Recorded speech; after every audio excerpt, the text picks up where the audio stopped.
Welcome to the Drunk Dietitians podcast, co-hosted by your favorite tipsy registered dietitians, yours truly, Sammy Previtt, co-owner of Dietitians of Palm Valley, and Jenna Warner, owner of Happy, Strong, Healthy.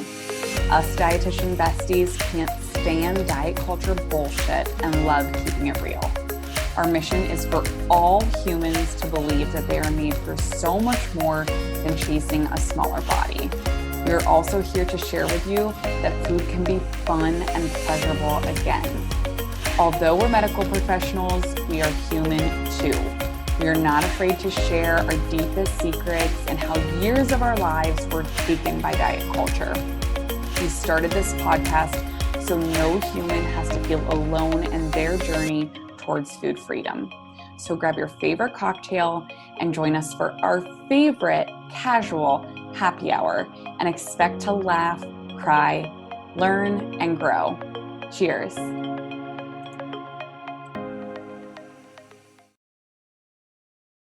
Hello, everybody. I am on such a high after recording that episode with Desi Abeda for Drunk Dietitian. So this is Jenna here. I wanted to give you a little bit of a background and an intro to this incredible guest that we had and just get you super excited to listen to this episode. So Desi is also known as the Fit Dad's coach on Instagram, is known as the Dad Dietitian. He is an online nutrition coach and registered dietitian and somebody that I know through my nutrition and business mentorship with Tony Steffen. So I met Desi in person and was just blown away by his just passion for his business and his passion for his niche, or is it niche? Who knows?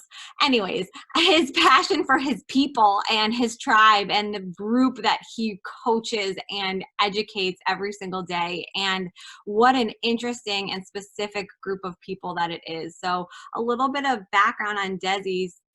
He also is a TED Talk speaker. So I was so captivated by the way he speaks, and then come to find out that he is a professional. So he is very well put together in his conversation. And again, super excited for you to listen to it.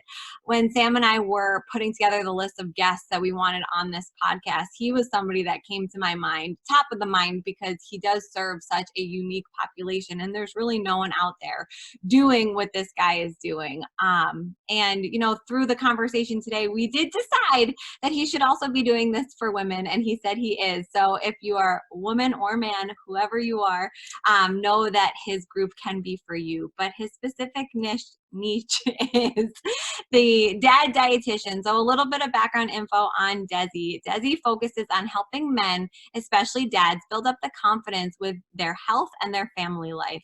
He teaches his clients how to prioritize their health and family, finding time to take care of themselves, their family, and provide for them financially, while also caring for themselves in a way that serves them best and their families. He believes that when you care for yourself, you're able to be a better human, a better husband, and a better father. He believes that less stress equals more energy and more appreciation for life. And by the way, he has a lot of studies to back up a lot of the things that he mentions in this podcast. He is very well versed in this area. Desi serves his population with a Facebook group called the Men of Purpose, and it's really a support group for men for motivation. He really believes and preaches in the power of community. The members of his Facebook group are all busy, hectic, crazy, stressed family men who strive to be more successful in their family, more connected to their passions and their partners, and have a better connection with their family. This is actually my favorite part and my favorite thing that he mentioned on the episode today, but he really helps men who want to lose weight. And I know before you go crazy hearing that word, it's an air quoted weight, because the weight that he's talking about is he wants to help men lose the weight of stress-induced fatigue, declining mental health and sickness, disconnection from their loved ones, and the weight, air quotes, of not knowing how to prioritize their self-care anymore. Most men he works with do not know how to properly eat or what to eat, and he helps them weave that into this enormous lifestyle change where he focuses on creating a community where men are able to be vulnerable and express themselves in a safe community where they will be answered with support, advice, and empathy. He encourages every member to post their weekly wins and their challenges and their takeaways. And he really encourages, again, that power of community. So without giving away too much about who he is and what he does, I'm just really excited for you to hear his message and to hear how he has created a space that is allowing men to be vulnerable and allowing men to have a space to be free of judgment.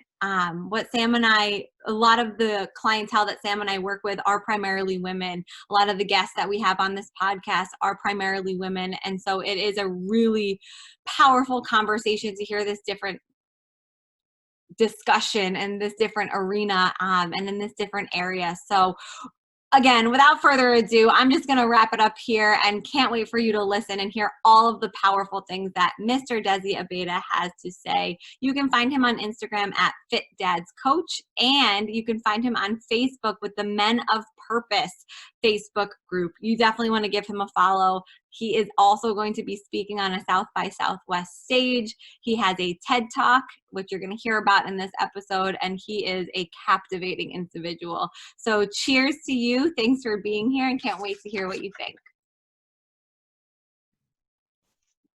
All right, we are live. Welcome back to Drunk Dietitians. Today, we're about to cheers one of my favorite people, Mr. Desi Abeda, Mr. Fit Dad's Coach. What are you drinking?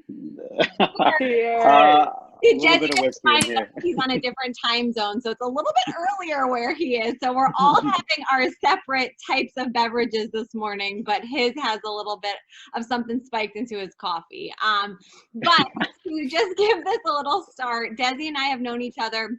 We connected through our mentorship, and I was totally drawn to his message because I think it's incredibly rare in this space, especially, Sam, for you and I. We speak with a lot of women. There's very few people out there talking about the male and children impact of social media.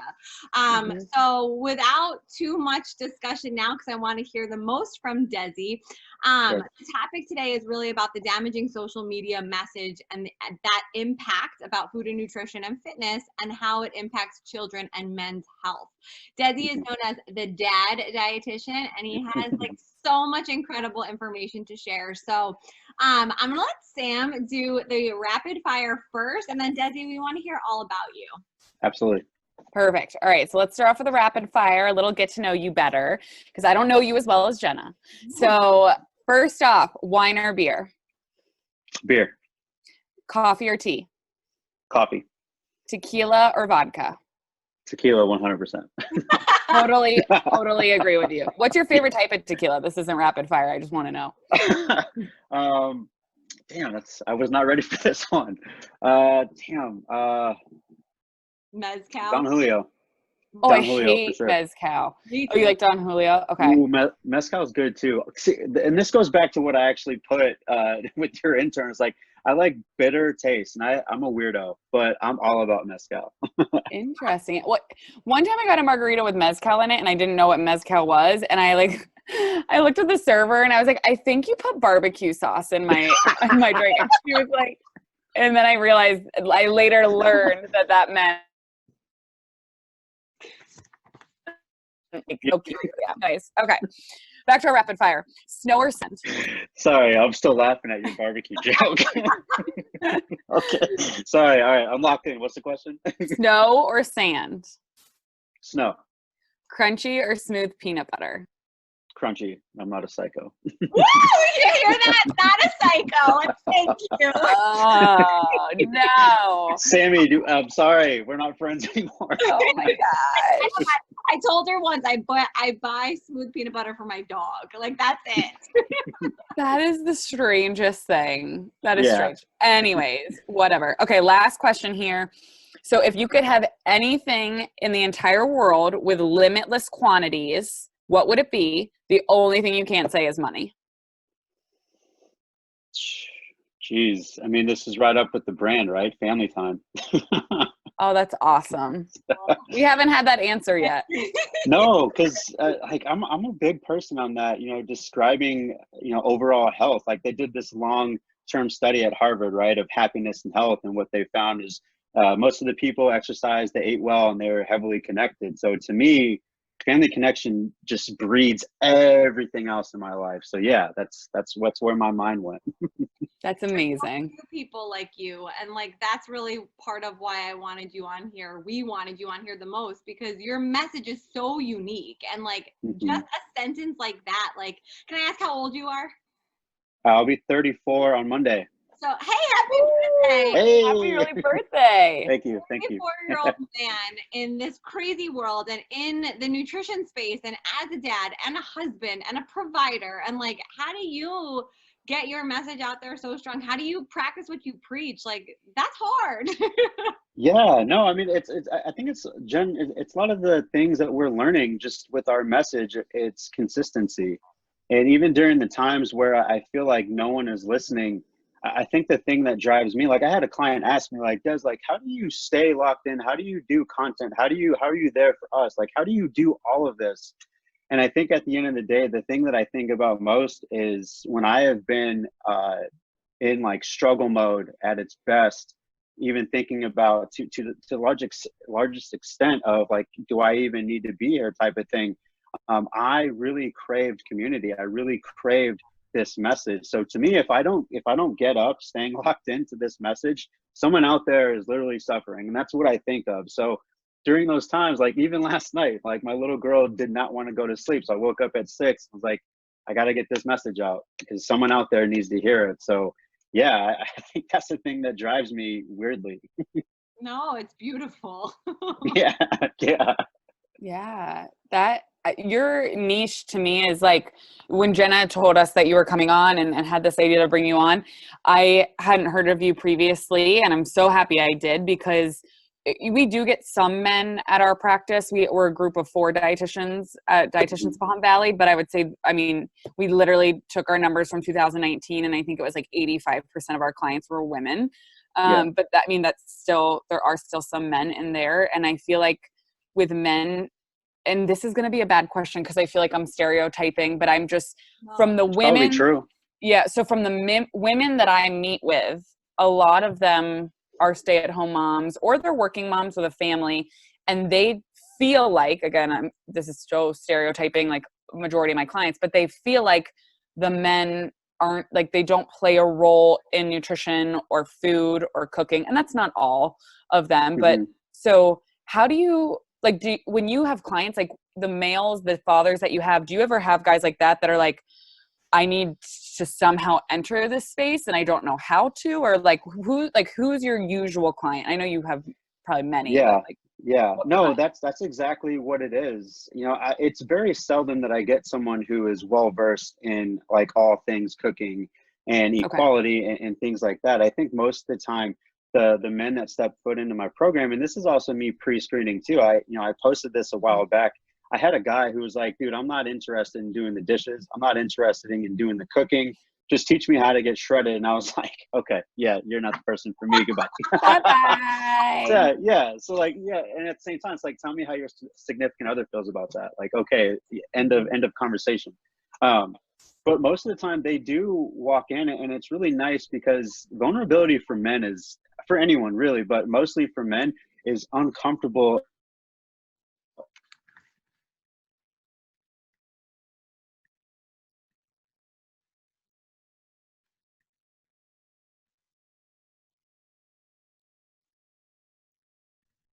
Your the way that you prioritize your role in the family. And I think it's a beautiful thing. Not to say that I make men cry, because I don't want that to be out there. It's beautiful. No, so it's incredibly healing to see another guy across the screen explore his own vulnerability, because more often than not, like, I think that we're all really reparenting ourselves. And sometimes our measure of, especially from the male perspective, sometimes our measure of what equality looks like in the home and what prioritization, what authenticity looks like, was not the best image. And so when I have another guy on the screen exploring his vulnerability and crying, and it's like, dude, it's so healing, because to me, it's like, I always like end it with like, dude, I see you, like I see you. And I think men love that, but they don't like talking about it, which in itself is a huge issue. So to answer your question, they do come to me saying like, how do I even take this first step? Because I know it means something, but I don't know what it means and what it looks like. Yeah. And I'm assuming, are you like a big fan of Brene Brown and her vulnerability, and like just hearing everything you're talking about, like knowing the work that she does with vulnerability in men, and it's, I mean, yeah, I'm sure it's a resource you use with clients, but it sounds like you're Yeah. doing amazing work that needs to be done. Absolutely. Yeah. No, I'm a huge Brene Brown fan. My wife, who's incredibly introverted, is a therapist. So I always joke with her like, everything inside of me is her content. Like, it's not me. I'm just the loud mouth that says it. Yeah. Yeah. I think the coolest thing about you though, Desi, is like there's so few people that want to help men not lose weight, right? And like Hmm. your definition of losing weight, and I'm air Hmm. quoting for the listeners out there, is so special because it's not to get shredded, like you said, right? Like it's not about that. And can you define like what you help men lose, quote unquote, in your practice? Honestly, like, just to kind of whittle it down, it's the stigma. Like, it's okay to ask for help. It's okay to go home and be with your family, and not overwork. You know, it's okay to talk about confidence. It's okay to talk about what you're lacking. And so when we talk about losing the weight, it's the weight of the stigma of what we've created towards, like, I'm doing air quotes now too, like masculinity. You know, like, what Mhm. does that even mean? Like, I've been developing this talk, 'cause I'm going to be doing a really big talk in March at South by Southwest in Austin. So cool. And yeah, right. And my speaking coach, him and I are going through like the phases of masculinity and what it means. And I'm having to tell my story. And even just me telling my story, which I always try to do, like, it's hard because then I have to make sure that I have really tough conversations with my father about his role with what I've created in my life. And so, like, overall, it's a hard thing to be doing. Like, but it needs to be talked about. Son of a bitch. Yeah, That's it so really does. So Mhm. how did this practice start for you? Like, did you always know you wanted to do this? Like, how did you fall into this? Gosh, I was joking with my wife the other day, like, I hate saying this out loud.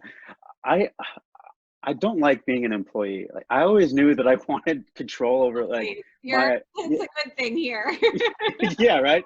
Yeah. I always knew that I wanted just kind of creative control with to do things that I needed to do. I mean, I didn't always want to be a dietitian. At first, I wanted to be a pediatrician, and then general chemistry happened. I got my C, and I was like, "Well, I'm not going to med school on that." So, but by default here in Arizona, like, our pre-med program was nutrition, and so throughout that whole phase in my undergrad, I fell in love with the aspects of food culture and love, because, coming from a Latino family, we always joke, especially around this time, where it's, you get socks and underwear for gifts, but mostly it's food, it's family, it's sharing. And so to be able to put science to how great that was in my childhood and what I teach now, I think it's just lost upon, the art of teaching people how to develop a good relationship with food, because it's not about body composition. It's not about these things. It's really about how you interact in your circles that you care about. That's amazing. I can't wait to write that down and like put it everywhere. He's like Yeah, the dude. male version of you, Sam.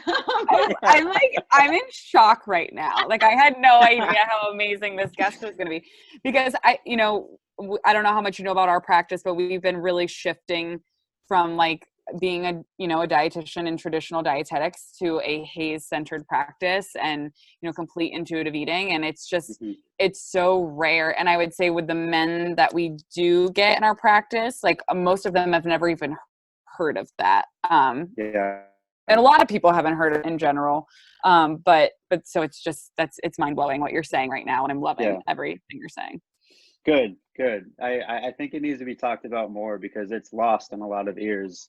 And it's crazy too, because I'm a huge Brene Brown fan, right? I love her. I love everything that she's about. Um, Special. yeah, right. So, like, even when I try to talk to men about it, like, I have to use other terms.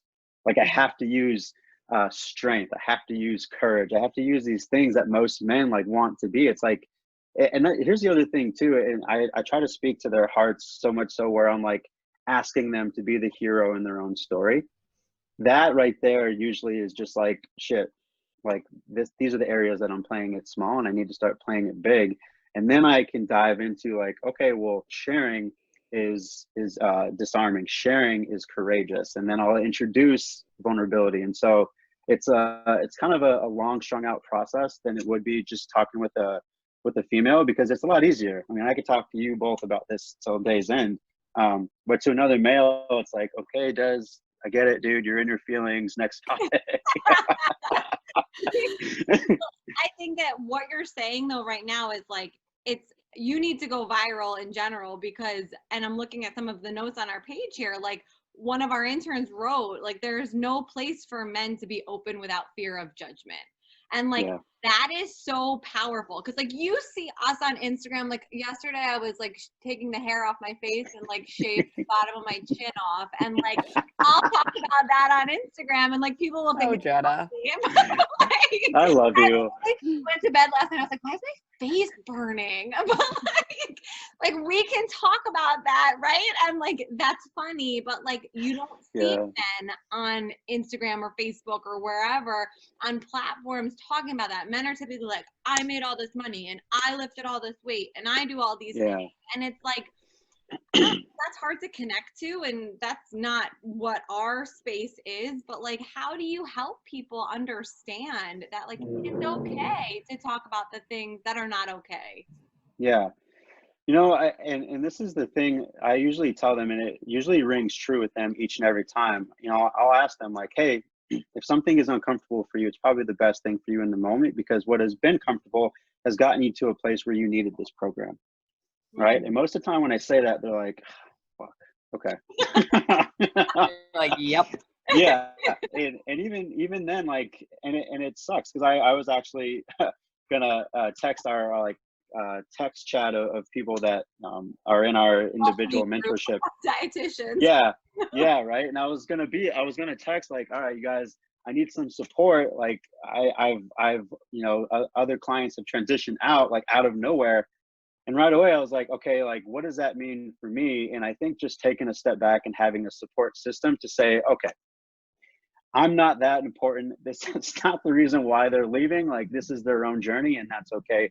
Now my message needs to go to someone else. And I think that in itself is helping men to understand the concept of community and support and what that means for them, because they don't have to do this alone. And I think, Jen, you're talking about this, like lifting weight, making money, like no successful person has ever done it alone. Let's just call it what it is. It's an unpopular truth, but it's fucking true.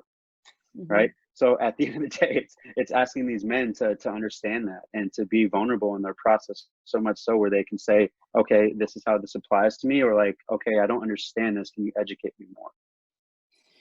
Do you ever feel like after you go through like a day of counseling or calls with your clients, like, do you ever be like, wow, I'm not even a dietitian, like the work that you do, like, does it feel, because I say that every single day. So I was just wondering if you feel the same. Dude, I have people ask me that all the time. My father-in-law was like the other day, was like, it sounds like you're doing more life coaching than nutrition coaching. And I was like, well, yeah, I mean, when has it ever been about food? You know what exactly. I mean? I always say, yeah. I always say, like, once you like get through this, like realizing it's not food, it's like then clients are like, oh, now I have to deal with like the real shit, like the reason I'm here. But like getting them to a point to realize like it's not food. Yeah. I think, Desi, too, you and I, so one of the first conversations in person he and I had, we were sitting at a horrible baseball game in California that I like wanted to leave the second I got there. And I was like, let me talk to this kid. I've never really had a conversation with him before. And it was like we weren't even at the game anymore, because I was so captivated by his story and how much time he spends with his little girl who's four? How old is almost 4? Yeah. 3.5. So how much time he spends with his little girl, and how his message was not only about food and helping people find this different type of food freedom, but also like the strength in relationship. I think that the emphasis that you put on like spouses, right? So I think that that's something that, you know, Sam and I have probably seen from the other side of, you know, women not feeling comfortable in their bodies, being intimate and connecting with their spouses because of their own feelings on their bodies. But like something that you do really well is you put an emphasis on things like date night and cooking together and like making the decisions healthy in the kitchen and like making that a lifestyle. But like on the other end of it, do you ever feel like it's hard for dads to like have that open up in that same way, like the dad bod stigma or like any of that type of like conversations that come up with you and like how you make them feel comfortable in the skin they're in? Yeah, gosh, that's such a hard topic because, and I say this in my introduction video, and I'm talking to the camera, and what I'm saying is a bunch of really just conversations that I've had with other people, where it's like, you might be stepping foot in this program just because you want to look good naked in front of your wife or your significant other, and I'm here to tell you that that is okay, right? Mm-hmm.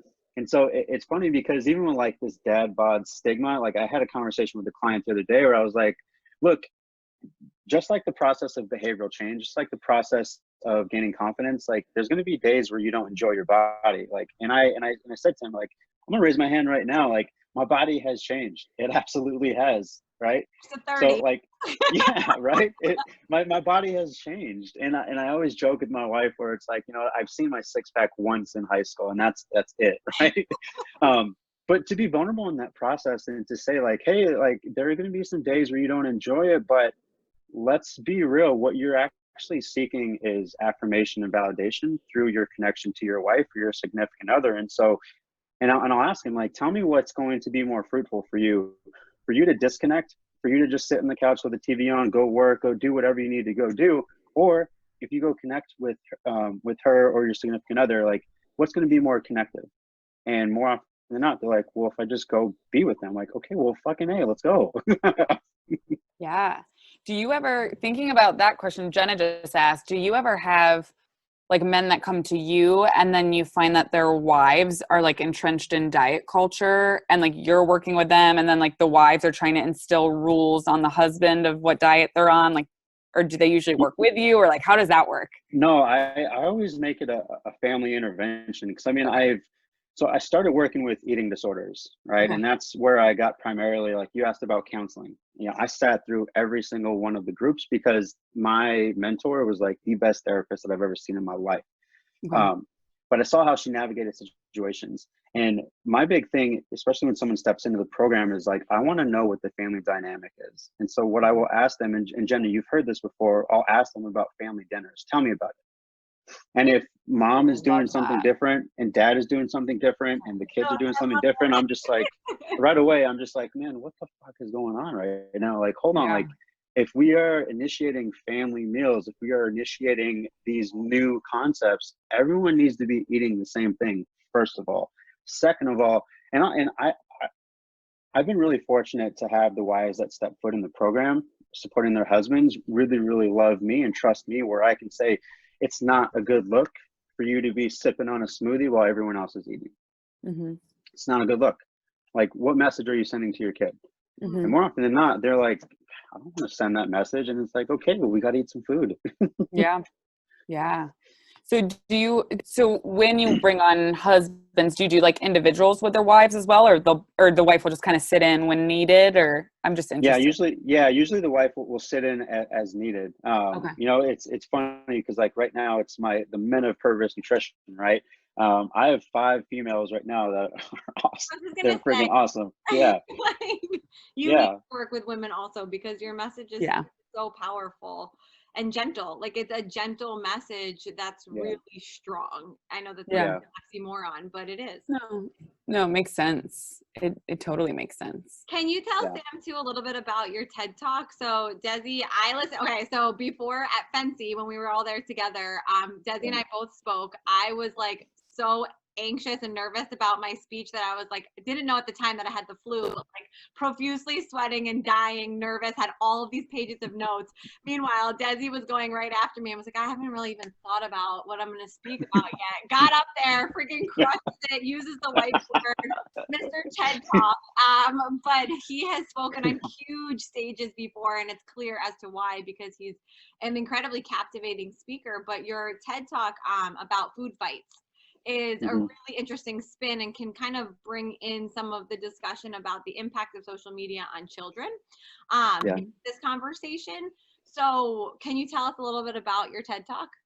Yeah, absolutely. So, um, three, yeah, almost, yeah, 3 years ago, my daughter Rory at the time was like 3 months. And at the time, I had just gotten fired from a job that I had. And so I was home and my wife had to go back to work. And the plan was for her at least to stay home for an additional 3 to 4 months.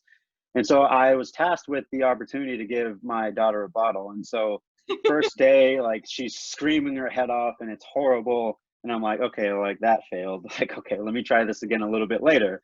Same thing.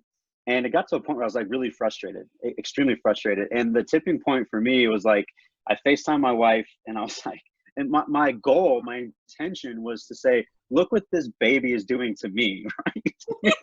so I got her on FaceTime. Rory is crying. My wife is crying on the other line. I start to cry and I'm like, what is going on? And so I took that opportunity to dive into like the research of Alan Sater, right? The division of responsibilities.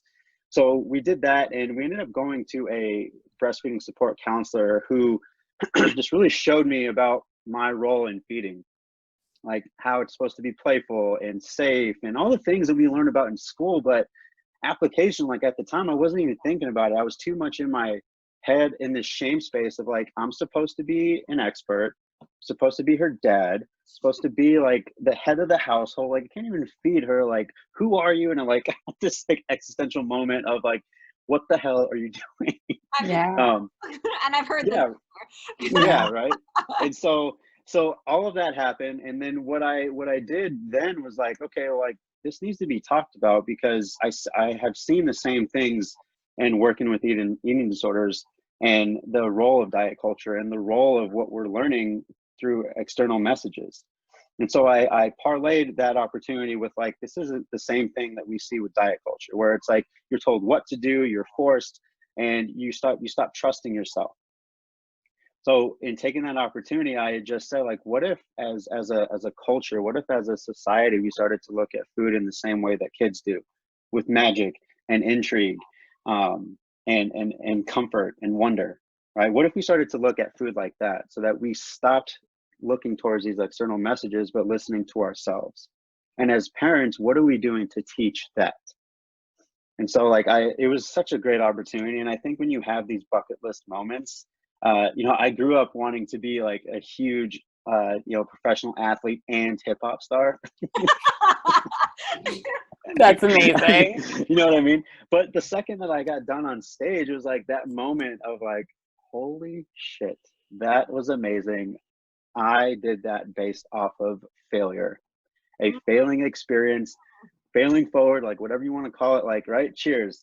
Like, holy shit, like I did that. I'm gonna go fucking fail some more. Absolutely. Yeah. Wow. So how many people was the TED Talk in front of? So if you look at the production, it looks like a shit ton, but I think it was only like 60 or 70. But it gets seen by so many, of course, after the fact. And yeah. Southwest is how big? I think it was like triple that, right? Oh, it's going to be huge. It's going to be huge. And like Brené Brown gets brought up again. Like she did TED and then South by Southwest, and then so I'm just trying to just match what she does. Yeah. Drunk Dietitians podcast, baby. Yeah. Heard it here first. You've also done stuff with General Mills, though, too. I'm going to brag about you. Yeah. You've worked with General Mills to get the message out about family meals and getting kids to eat a healthy breakfast in a way that is healthy for them in the fun way also, but surrounding the family need as well. You really do great work getting this message out there, and I'm sure your daughter's gonna be a picky eater just to spite you. No, I'm just kidding. Dude, that in itself, it's I think that we're so used to getting results or things quickly, and people expect that, and to be told like this is a long-term process, and to be told that you have to do this imperfectly, it just like blows people's minds. And it's like, even with Rory, mind you, Callie, my wife, and I do the best that we can. But more often than not, if we're busy in the morning, she's getting a freaking bagel, cream cheese, and fruit, because to me, like the balanced plate model, that's how I operate, right? So does she have color on her plate? Protein, carbs, fat, cool. Like get her whatever she wants. Like Yeah. we have to go to school in 10 fucking minutes. I love that. And I think that was the question I want to ask you, because I know the majority of Jenna and our listeners are female. So a lot of females will, of course, I'm going to make my husband watch this, but, Yeah. well, he watches all of them, but like, so for the moms listening, for the females listening, like, and Jenna, I know you are just kind of like generalizing by saying like healthy breakfast. Like, I love that you just said that. Like, I think I was looking through your Instagram feed and I saw you did something about like how cereal can be healthy and like fit in. So Yeah. just kind of expand on that a little bit, just a little bit more, like what it means to eat a, air quotes, healthy breakfast. Yeah. That's great, because more often than not, whether I'm teaching a client or even just in my home, it's that balanced plate model. And to me, the things that I love to joke about, where it's like, hey, like I want your meal to be so pretty that you're gonna put that shit on IG. Like most of the time, like I get dads are like, okay, I can do that, right? So I'll walk them through that, and a lot of this actually comes from working in professional sports too. With athletes, teaching them about the athlete's plate, teaching them about why they're doing what they're doing. So I do a lot of similarities between that. And I don't, God, man, I hate the term healthy. Fucking I hate the term healthy. I know. Yeah, right. Because to me, it insinuates that there are things that you should not be eating. And one thing that I like to do is I'll educate them on what a balanced plate looks like. And at the same time, I'll also educate them on childhood foods. If they really enjoy something, and I always tell them the first time that I realized that I was emotionally eating was the first time that I got my first loan check, where it's like, hey, you owe the government money for school, and it's like, huh, all right, well, I got meatloaf in my in my fridge, and I used to love making a sandwich as a kid. I'm gonna douse that motherfucker in Tabasco, and I'm gonna eat it. And I remember eating it, and I was like, oh my gosh, this is what this feels like. Cool. And it's just like really bringing those out so that you release the shame and you just bring in understanding, so that you can empathize with the situation, because people get in their heads too much. My gosh. Yeah. And I think, I'm sorry, go ahead, Sam. well, I was just going to say, just kind of summing up and like hearing what you're saying too, is like at our practice, and I know Jenna talks about this, but like just kind of removing the morality to food. Like if you're saying that there's healthy food, that means there's not healthy food. If you're telling people to eat a right way, that means there's a wrong way. If you're telling people there's good, then there's bad. Like food is food. And we go through so many ebbs and flows in life. And I think we all, all of us on this call are, privileged enough to know where our next meal is coming from. So like I always tell people, if you have the privilege to worry about what fucking nutrients are in your food, like we don't need to be worrying about that. Like let's just balance the plate and like keep it simple. Yeah. What's the saying? Kes, keep it simple, stupid. Yeah. That's way nicer. Yeah. It's so complicated to eat, and I think that it is something that is easier sometimes for women to speak about, and I'm very grateful for you, Des, for this conversation and for your message, really and truly, because if there is a family at home, the male role plays a huge role, and their eating habits and their confidence and their support to the spouse plays a huge role in how that child is raised. And I think that there's very few people doing this work out there. And the only other piece of this that I wanted to bring up, I love your idea about date night. I know that you had on Instagram before, where it's like, or I'm sorry, on Facebook in your group, like share, because I watch sometimes, share, like some of your ways that you got your wife cooking in the kitchen with you, or that you help her, like what can you do to make it fun and, sexy and like enjoying in that way too, because I think that that's also something that like, we also have this like weird idea that like a date night has to be out to eat and expensive and champagne and wine and all these things. And like, that's just not reality for most people. So I think when you're on a journey to get healthier, to make yourself happier, sometimes those stigmas can be difficult as well to deal with. So is there any like thing that you do fun in your group that we can share? Yeah, no, absolutely. So I was doing Date Your Wife. And here's the thing with men too. It's so hard because you'll watch the views and everyone's viewing, and it's like, how many of you guys are doing this, but no one wants to be transparent in what they're doing until you reach out and they're like, oh my God, dude, like I watched all your content. I love it. And it's like, well, then fucking comment. Like, share that shit. Yeah. Like what are you doing? But literally, especially for a lot of my clients, they're finding that it's been really difficult for them to connect with their kids. Like the first thing that I'm doing, because I have separate channels in our like team app. Like for my clients, we use Slack, kind of the same thing, obviously, Jenna, that we use. But I have a channel just for ideas for meal prep, and I'll have my clients go in there and teach the team about what they're doing. And so if someone is a parent, I'll have them go in and say, hey, I want you to teach everyone what you did in order to get the kids involved, how they felt and how you felt about it. And so it completes the learning cycle just by being able to learn, do, and then teach. And so right then and there, if I hear that, it's been really hard for them to connect with their guys. Thank you so much for listening and okay, being cool, you got a here homework with us. assignment. I am virtually cheersing all of you. We absolutely loved sipping on a cocktail with you and sharing as many nutrition tipsies as possible during this episode. We know there are a ton of pods out there, and we are so appreciative of your time that you spent listening to us today. Please be sure to check out the show notes for episode details and all of our guest information. We promise to keep bringing you the best and the most knowledgeable and fun guests we possibly can.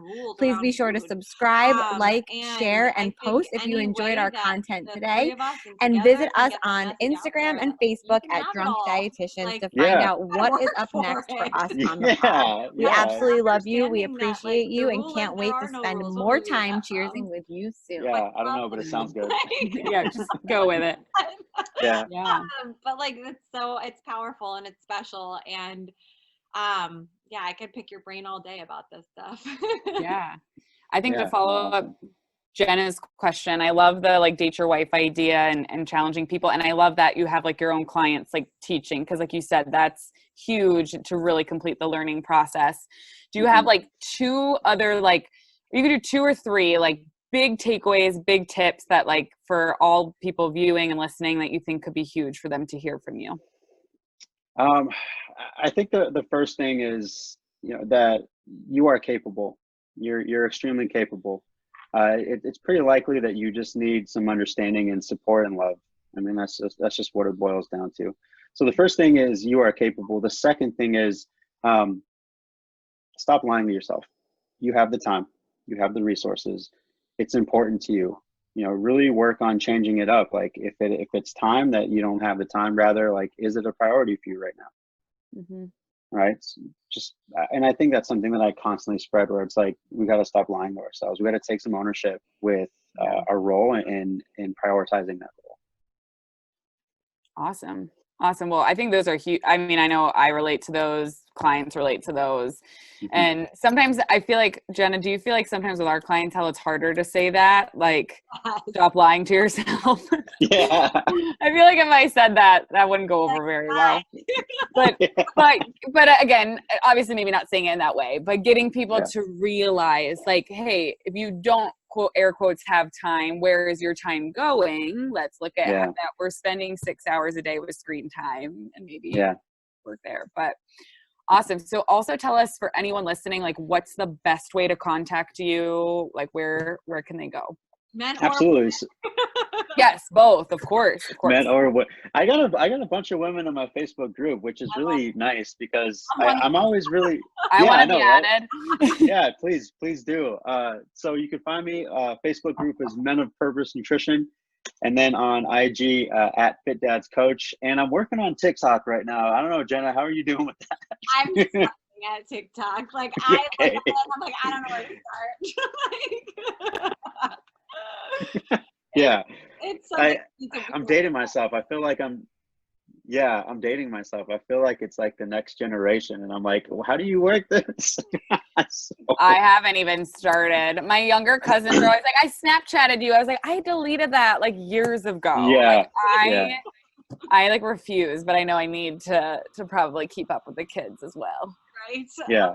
Well, Desi, it has been a serious pleasure. I went through my entire beer because we cheers to so much good on this call or on this conversation. And Yeah. I took a lot from it. I'm so happy that you two got to meet Absolutely. together because there's so much good Yeah. came from this conversation. So thank you for being here with us. Yeah, no, absolutely. I mean, the two of yours chemistry is awesome, and I already knew that when the two of you started doing promos for it, the two of you started doing promos for it, I was like, this is going to be big, and so I'm super excited to be able to bless the mic. Where's your special mic? I want to see that next time, okay? For part 2. Yeah, I'm actually gold microphone. Yeah, I'm actually going to go record 2 episodes later, so we'll have to have a combo episode with my co-host as well. So Awesome. Yes, and you have to wear cheetah print. Yes. For all you guys that can't see this, Sam and I are This was Yeah. not planned, but I love it. Well, thank you again, Desi, so much for being here. We seriously love and appreciate you, and thank you everybody for listening. Have a great day. Bye, guys.